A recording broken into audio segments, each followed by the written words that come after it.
welcome back to our course, Network Theory and Transmission Lines.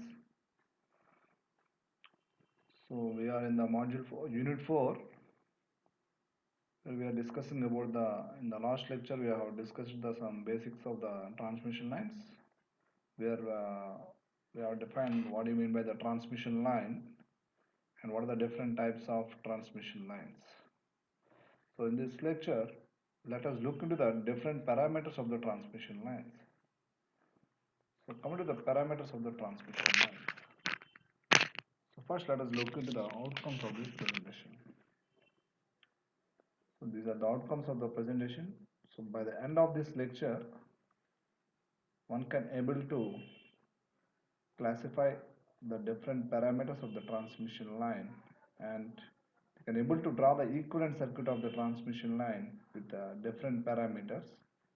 They can know what are you mean by the primary constants,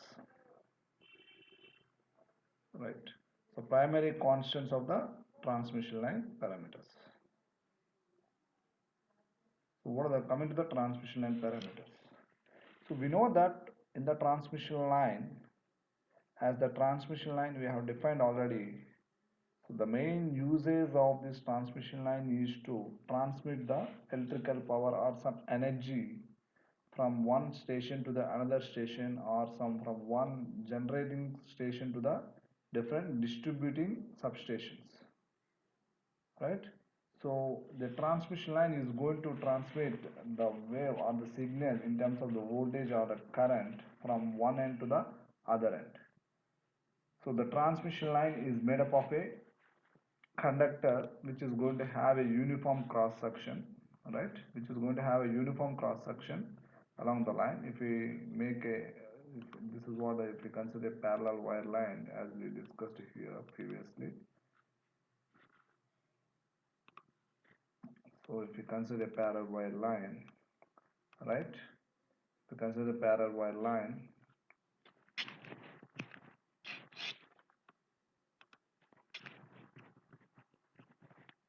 right?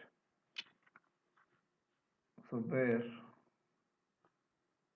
where we are going to have,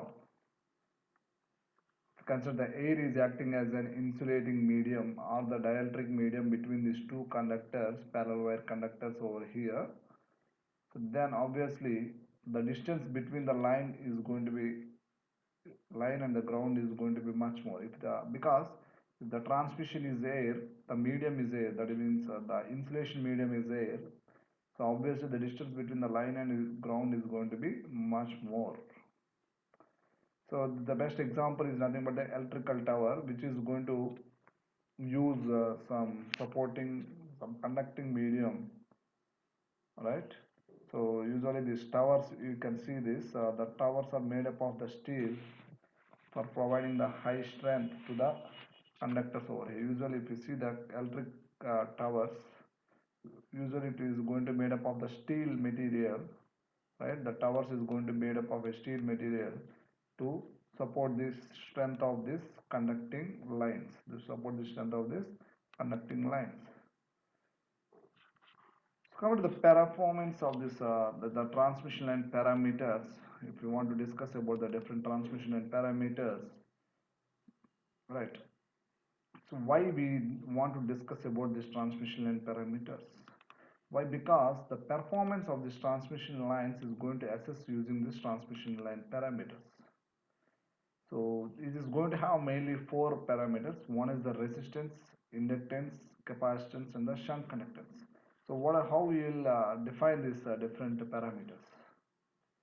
So if you consider a long line as shown in this figure, if you consider a long line, right? If you consider a long line of consisting of two parallel uniform conductors, which is going to carry some current, let us say some carrying some current. So obviously there is going to be some magnetic field around these two conductors. There will be some magnetic field. We have already discussed this E field and H field, right? E field and H field concept in the previous lecture. So around the conductors, and there will be obviously there will be some magnetic field around these conductors, and obviously there is going to have some voltage drop along with them. So coming to this, magnetic field. So we know that this magnetic field is going to proportional to the current, which is going to indicates that the line is going to have some series inductance. It is going to have some series inductance. So this is one of the parameter which we have to make a note of this. And this voltage drop which we are going to have across the conducting lines is going to indicate the presence of the series resistance. Is going to indicate the series resistance. And also the voltage applied, which is going to apply across this conducting line, is going to produce some electric field, right? Because if the voltage is there, obviously some electric field is going to get exist between between the two conductors over here, and is going to have some charge on them. So this is going to indicate where there is a concept of charge. They're going to indicate the line is going to have some shunt capacitance C. So this charge, so there's the capacitance, the nature of the capacitance we can, if you want to say, is nothing but never is going to be never lossless or perfect here. So that is the reason why it is going to have some shunt conductance as well. So this is what is going to be the other parameter. So one is the series inductance L, and the other one is the series resistance R, and the other one is shunt capacitance C, and the other one is the shunt conductance G. So these are the four parameters of the transmission line. So the same thing we can indicate using the equivalent circuit of the transmission line. So if you want to make the equivalent circuit of the transmission line, that can be done in the same form as is shown in this figure. So as I said, this is what the section interconnection of different transmission line mediums we have considered. Per unit cross section, if you consider, these are going to be your parameters. So series resistance R, series inductance L,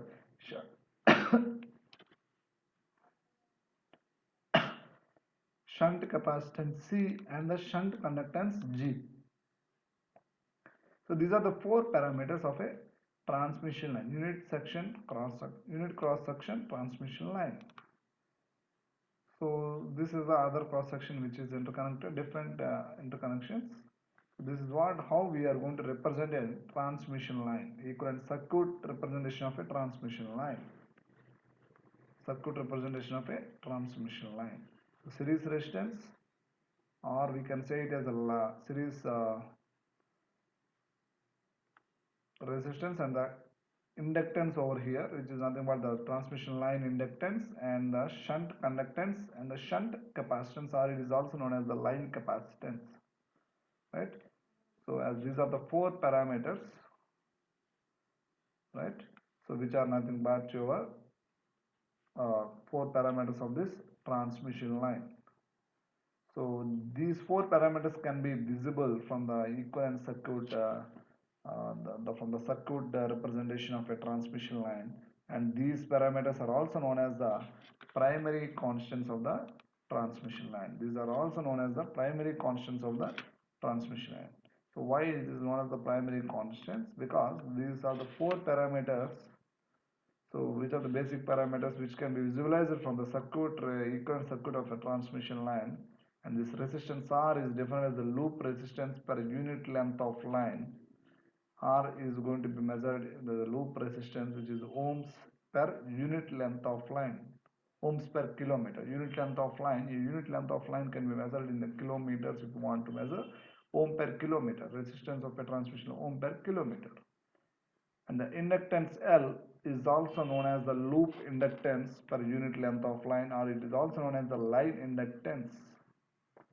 So the current, why this the current flow in the transmission line, if you want to say the current flow in the transmission line is going to indicate the is going to induce the magnetic flux. The transmission line is going to induce the magnetic flux. So when the current in the transmission line changes, obviously the magnetic flux also is going to varies, and that is going to due to the EMF induced in the transmission line. EMF induced in the transmission line. EMF induced in a transmission line, right? So the magnitude of this induced EMF, if you want to say how much magnitude is going to induced in this unit cross section of the magnetic transmission line, if you want to say this, the magnitude of this EMF, induced EMF, is going to depends upon the rate of change of flux. So that means the rate of change of flux is obviously depends upon the varying current, the current flowing through the line. So this is going to be interlinked with each other. So and this EMF is going to produce in the transmission line is going to sometimes resist the current flow in the circuit, the current flow in the conductor, and this is known as this current flow of this is which is going to be this induced EMF, which is resisting the current flow in the conducting line medium of the transmission line, is known as the inductance, and this inductance is known as the line inductance or the loop inductance of the transmission line. Line inductance or loop inductance of the transmission line. And the other one is, if you want to define, this is nothing but the conductance G is going to define as the shunt conductance between the two wires per unit line length. Conductance is nothing but the mho per kilometer. Conductance. So coming to the conductance over here,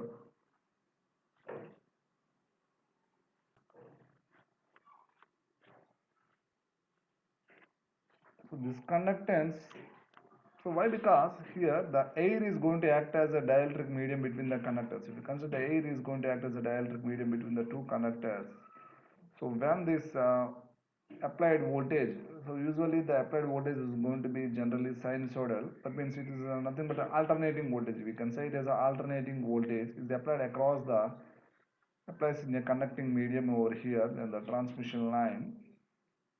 So the current flow is going to be in the dielectric medium because of the dielectric imperfections, because the medium, so if you consider air, there will be lot of imperfections is going to be there in the medium.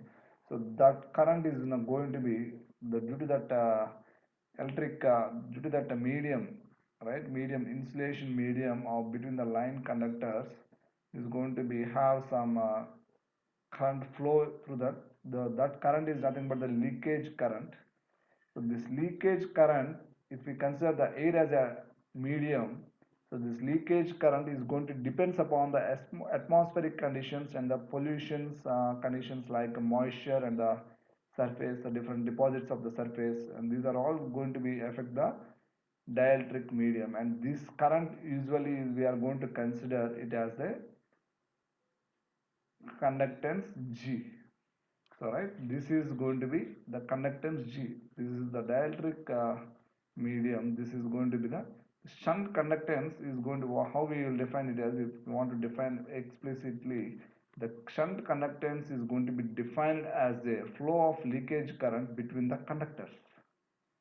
So it is going to be distributed uniformly in the whole length of the line, and this the conductance is going to be represented using the G, conductance G, and is measured in mho, or it can be measured in Siemens.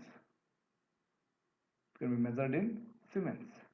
So similarly, the shunt capacitance or the line capacitance is going to be exist between the two wires and is going to be defined and measured between the two wires per unit length, or we can say it as a farad per kilometer, right? So as we know that the air, if you consider the air as a dielectric medium, the dielectric medium is going to have some capacitor between the two conductors. So this capacitance, if we want to exist, obviously some electric, which is going to, the nature of the capacitor is to store some electric energy. So this energy is going to change or increase the capacitance of the line. So the capacitance of this conducting line is going to be defined as the presence of the charge per unit potential difference, unit of potential difference, or the unit of the induced EMF, right? So this is going to be if you want to define, usually this in the short lines, if you consider the short transmission line, the capacitance and this shunt conductance can be neglected. But if you go for, but it is the most important parameter when we go for a long transmission lines, because these are all comes under the parameters which are like which are hidden, but these parameters is going to come into it, and it's going to play a key role in the when we are going to analyze the transmission lines or the long line transmission lines. So because it is going to affect the efficiency, voltage regulation, power factor, and the stability, different parameters of the different performance metrics of the transmission line. So that is the reason why we have to consider this shunt capacitance, this capacitance C. So if you consider the performance, usually the calculation, the term performance of a transmission line is going to includes the calculation of the sending end voltage, sending end current, sending end power factor, sending end the power loss in the lines, and the efficiency of the transmission, and the voltage regulation, and the limits, different limits of the power. These are all going to affect it here. So the performance calculations is going to be helpful in the planning of different wide long range systems, especially like power lines, where we are considering a very huge lines in terms of kilometers, thousands of kilometers we are running the power lines. At their time, the critical parameters is going to be very important, like voltage regulation or the power factor or the power lines or the power loss, and then these are all the efficiency, these are all the different performance metrics which is going to play a key role in designing of the transmission line systems. And for this, the major parameters is nothing but these primary constants or these primary parameters of the transmission line, that is nothing but the resistance R, the loop resistance, loop inductance, shunt conductance, and the shunt capacitance. So these are the references which I have gone through for making this presentation. So majorly I have taken from the Umesh Sinha, Transmission Lines and Network, Pratyaprakashan, Publications, New Delhi, the 8th edition 2003. And one is JD Rider, Network Lines and Fields. Right, these are two textbooks you can refer for this concept. Thank you.